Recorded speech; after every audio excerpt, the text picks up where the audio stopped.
So did anybody have some New Year's resolutions like you saw on the screen there? Anybody have maybe get more organized, do whatever? Well, did you know, I think just the other day, was it Friday? It was like National Quitters Day. Yeah, the day when most people quit all their New Year's resolutions. That's pretty soon, right? A couple weeks after the brand new year. But the one thing we're saying we're not going to quit is seeking God. That's what this month is about. We're starting off the year like that. And by the way, if I didn't get a chance to meet you, my name is Cullen. I'm the lead pastor. Super glad you're joining us. Also, those joining us online. Now, let me find out who was alive in the 1980s. Come on, anybody here? That was back in the 1900s, right? So in the 1980s, got a number of people, you were alive in the 1980s. Me too, of course. Now, if so, this might sound familiar to you, okay? The power of love is a curious thing. Make a one man weep, make another man sing. Change a hawk to a little white dove. More than a feeling, that's the power of love. You don't need money, don't take fame, don't need no credit card to ride this train. It's strong and it's sudden and it's cruel sometimes, but it might just save your life. Does anybody recognize those lyrics? That was the song.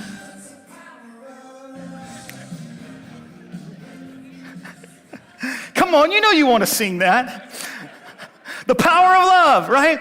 By Huey Lewis and the News. And that song was featured in what, the 1985 blockbuster movie?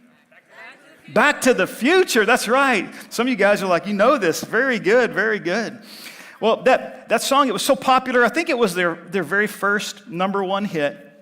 And it was actually an attempt to define how powerful this thing called love actually is, okay? Now, of course, we don't want to take their lyrics in this song as theology, okay, about the power of love. That's not what we're trying to do here today, all right? But we do want to talk about this subject.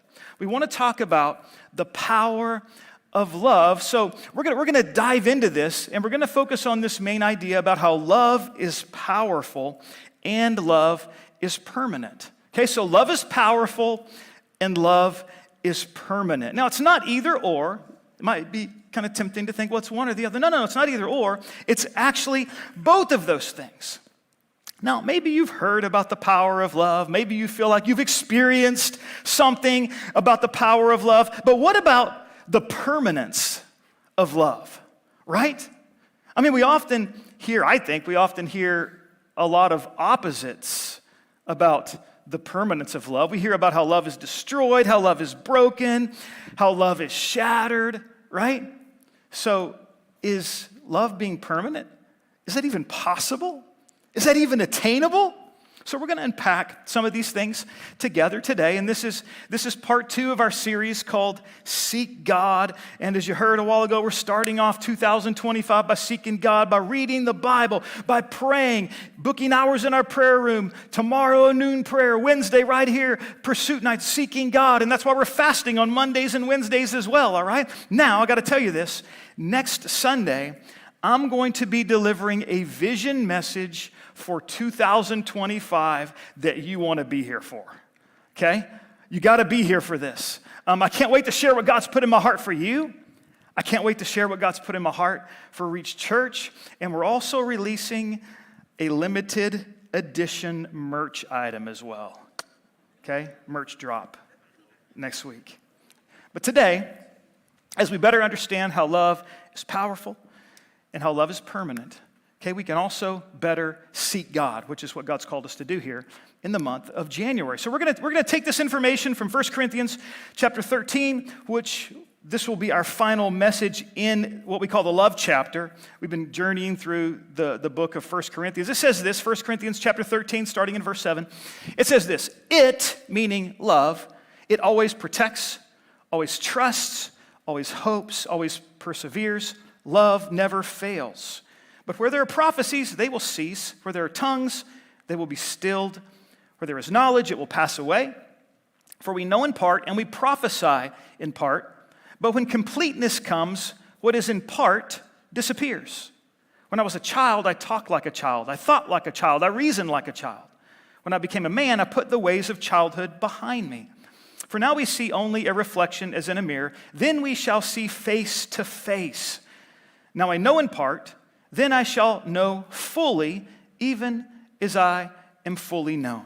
So, the Apostle Paul, he wrote these words, and it concludes this chapter to the church in the city of Corinth here. And he gives us a glimpse of the power of love in verse 7, and then he gives us a glimpse of how love is permanent in verses 8 through 12. All right? And so we're going to look at these two concepts for the next few minutes. The first thing we're going to look at, number one, is that love is powerful. Everybody say powerful. Okay, it's powerful. Now, there's many different elements about love. We're not trying to unpack all of them today, but he's focusing on four. And we're going to talk about four powerful elements about love. And the first one is this. He has it right there in that scripture that you see. The first one is love protects. Okay, so love protects. The Greek word here, protects, it actually means cover or to hide by covering. That's what it means. It's really unique. Now, it's not talking about hiding, destructive sin. No. It's not talking about hiding sin or things that are harmful. It's talking about properly protecting other people from harm. So we could say love protects people from embarrassment. Love protects people from gossip. It protects people from being bullied. Love would protect people from being treated unfairly. So I think of this concept. How many of you have seen Captain America? Have you seen Captain America?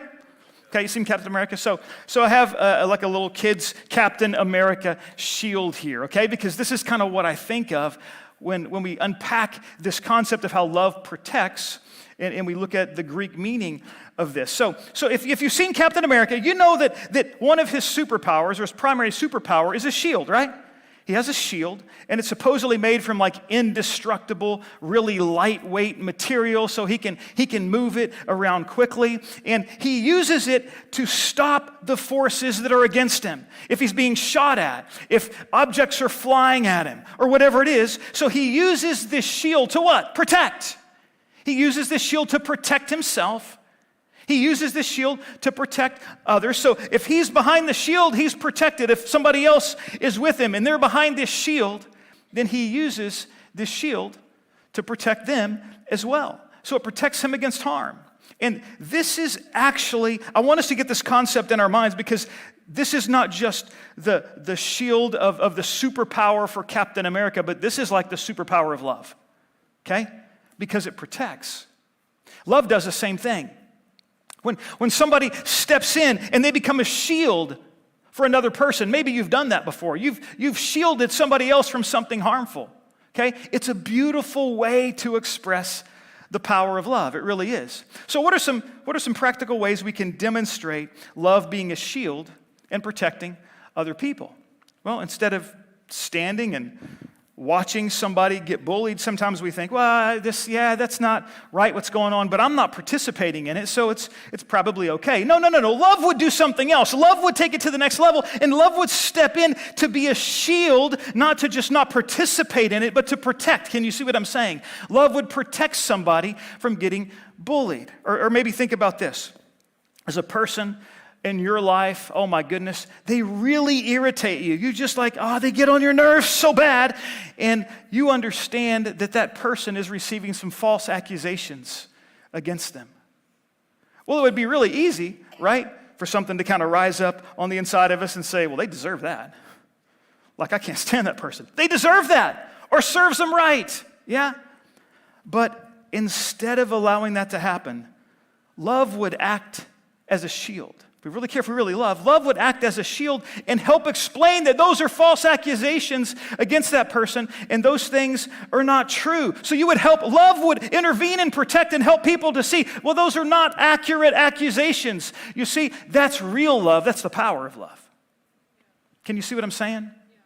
When you hear gossip about somebody, or maybe you hear gossip about an organization, could be the organization you work with, right? Could be the organization you work in.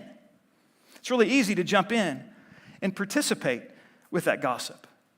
And it's also easy to kind of think, well, I'm not I'm not participating with the gossip, so I must be good. But if I'm hearing that gossip, then there is a level of acceptance and participation. So instead of that, love would step in like a shield, and it would take things a little bit further. You see, love would actually prevent gossip from taking place. Love would step in and let people know, hey, it's not great. It's not right for us to talk about that individual. It's not right for us to talk about, this organization in this way, because love would remind people the right thing to do is to go talk directly to that person we have a problem with, not about that person that we have a problem with.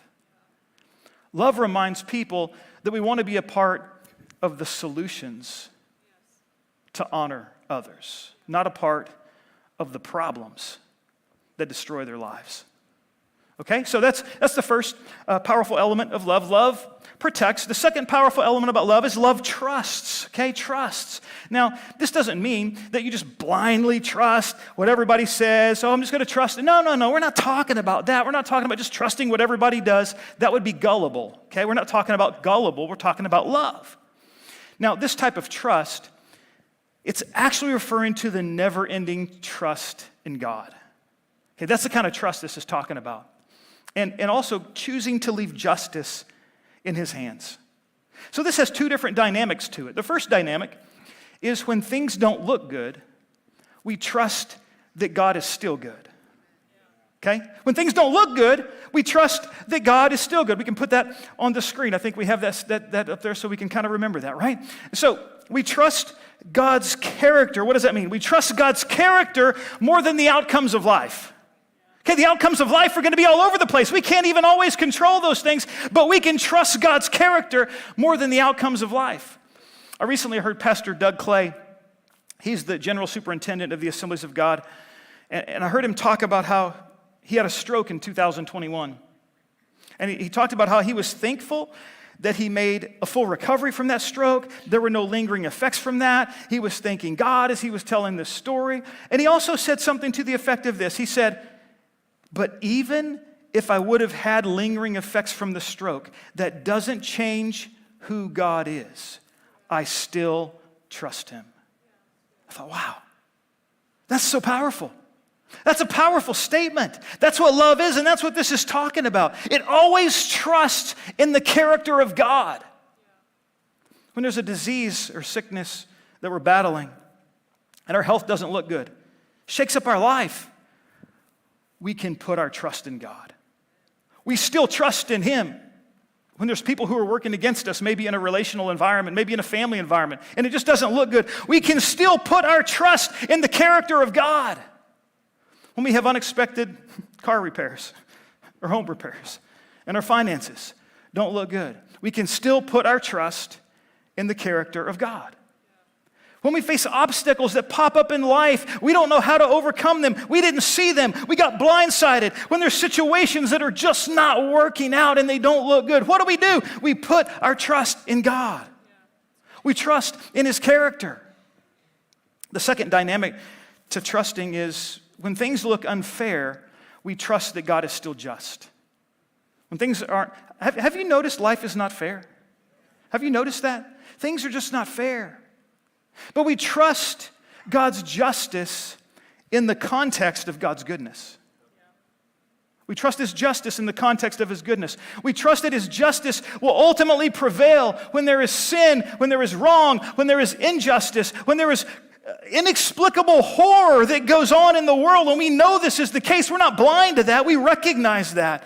When there's tragedy, when there's pain, these things are real. But we trust in God. We trust that God's justice will be experienced even when we don't see it with our own eyes. And, I think sometimes we get this word fair and justice confused because I hear a lot of people, they say, well, this isn't fair and God's not fair. Well, first of all, we're going to face a lot of things that aren't fair in life, right? It's just not fair. And can I also tell us that I'm glad God is not fair? Because if God was fair, then that means we would get everything that we deserve to get. Which means we would all deserve hell. Because that's what we deserve. If God was fair, he'd send us all to hell. But instead, he's just. And in his justice, he realized there must be a payment for sin, so he sent his son Jesus Christ to pay for our sin. You see, the moral thing was still done. Justice was done. But fairness, no. Jesus took what you deserve. Jesus took what I deserve, and that's justice. He paid our price so we wouldn't have to go to hell, so that we could have life and have it forever more abundantly. How many of you are glad God is just and not fair? I'm glad he's just. I really am. The third powerful element about love is this: love hopes. Hope is about anticipating the future and living forwards and not backwards. If we're constantly living in the past, we can't have hope in the future. And I know the past holds a lot of us back. I love this illustration that I heard about a car. Maybe you've heard this before. But there's a reason they say that the rear view mirror is so small in a car and the windshield is so large. Because as we're moving in a car, our main focus is supposed to be what's ahead of us, right? With the windshield, not on what's behind us. So we have something small to kind of check behind us, look at that every now and then. But how many of you know if our main focus in driving a car is looking behind, bad things are going to happen, right? So small rear view mirror, but large windshield, because our primary focus is supposed to be on what's ahead. You know, many people cannot experience what's ahead of them because they stay stuck in what's behind them. They have a large rear view mirror and a small windshield. But that's not the way cars were designed. That's not the way we were designed to live. You see, when we do that, when we're constantly looking behind us instead of ahead of us, honestly, that's hopeless. And you know what? I want for your life in 2025, I want it to be hopeful. God wants for your life in 2025 for it to be hopeful. So let's look ahead with great hope for what God wants to do in your life in 2025. You see, hope understands that the failures of the past is not the end. There's something ahead. Hope understands that the destructive things that I experienced in my past will not define my future. You see, hope understands that my past mistakes will not limit what God wants to do ahead of me. Hope understands that God can take any situation, no matter how terrible it is. He can bring something good out of it. He can turn it around for the future. Hope understands that my future is bright, no matter what my past looks like, no matter what my present looks like, all because I trust in God. Hope understands that I may have experienced a lot of pain in my past, but God can do something ahead of me, and He still has amazing plans for my future. You see, that's what it's about. I can hope, and I can have a bright future. Why? Because I trust in God. Because I trust in God. The fourth powerful element about love is that love perseveres. It's interesting that one of the expressions of love is perseverance, right? I don't typically often associate perseverance with love. Maybe you don't either. It's not what goes through my mind. But a good definition of perseverance is to continue despite the difficulty. So we continue even though it's tough. We're not saying life is easy. No, we know that things are tough, but we continue in spite of the difficulty. So towards the end of November, just a couple months ago, Shelly and myself, we started doing hour-long workouts, 5 or 6 days a week. And so that part of that involves high-intensity interval training, cycling, and if for those who know me, I'm an endurance cyclist, so that's my sweet spot. Love cycling. But one of the elements, which is one of the reasons we chose to do this, that it included was strength training, lifting weights. Haven't done so much of that in a long time. Okay? Can you tell that I'm starting to look buff? Can you tell? How many of you can tell? Nobody's raising their hand. Okay, all right, whatever. So we started doing this, and that was one of the reasons we started doing this. And I got to be honest with you, when we first started this, for like the first 2 weeks, we were so sore we couldn't move. I'm telling you, could not even move. I remember driving in the car one day when this was happening, and I needed to scratch my nose because it just itched, like right there on that spot. And I tried to lift my hand. I couldn't even lift my arm. And I'm like, oh, wow. And I was like, a stoplight, I'm just kind of like, oh my goodness. My son was in the car with me. He's like, Dad, what are you doing? I'm just trying to scratch my nose. Could you scratch it for me, please? I mean, it was that bad. Like my triceps were burning. They were like on fire. And then my biceps felt like jelly. I'm like, this is not working right. Okay? And I just got to be honest. As Shelly and I were talking, our bodies did not feel like persevering. Okay? Our bodies did not want to continue to do this. They were saying, do not go back another day. We get up in the morning, they're like, no, don't do it. Don't do it. No, But you know what we did? We actually made a decision to push through the pain and persevere. We did. We actually made a decision to go every day. We said, we're going to actually push through this, and we're going to go every single day to persevere and to push through this. And we did, and I'm glad that we did. And then now we're on the other side of that. And we continued to go 5 or 6 days a week. And it's much better than it was for those first 2 weeks, right? But sometimes you got to push through and persevere to get over that. Well, this is similar to what love does, okay? We continue no matter what difficulties we face. Hardship and pain. Yes, we experience those things, but they don't stop love. Okay, they don't stop love. We keep going when the times are tough. We fight to save our marriages despite the disappointments that we've experienced. We push through the setbacks that are inevitable in life, okay? We choose faith in spite of fear. We keep seeking God and praying even when we don't see results. And honestly, when we persevere out of love, God gives us grace to do that, and nothing can stop us when we do. That's awesome. So those are the 4 powerful elements about love. Love protects, it trusts, it hopes, and it perseveres, okay? So the second and final concept about love, so love is powerful, that's the first concept. The second and final concept is love is permanent. Okay, the permanence of love. In verse 8, it says, prophecy and speaking in unknown languages and special knowledge, it'll become useless, but love will last forever. It's lasting. You see, there are limits to almost everything else in life. Prophecies and languages and knowledge and all this stuff, it's going to pass away. What we say and do will pass away. Our money and our resources, they're going to pass away. Our gifts, our abilities, our skills, our insights, all that stuff is going to pass away. Your job is going to pass away. Some of you are glad for that. But it will. But there's one thing. Everybody say one thing. There's one thing that will not pass away. There's one thing that is recession-proof. There's one thing that is death-proof. There's one thing, and that one thing is love. It's love. Love will last forever. Some of the most beautiful stories are those that give us a preview of love lasting forever. My mother-in-law had early onset Alzheimer's. It was horrific. I almost can't imagine a more terrible way to die, just because that was our own personal experience. It was horrible. She passed away before she even turned 60 from that. And during that season, one of the most beautiful expressions of love being permanent, lasting, and forever was to watch Shelly's dad care for his wife when she didn't know his name, when she couldn't put food in her own mouth, when she got that bad, when she got so bad she couldn't even walk, when she got so bad she couldn't even get out of bed.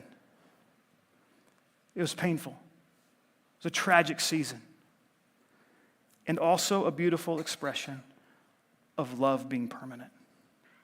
It's like, wow.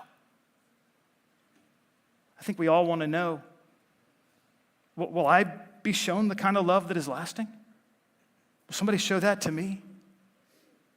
Will you invest in me with lasting significance, even though I maybe have nothing to invest back?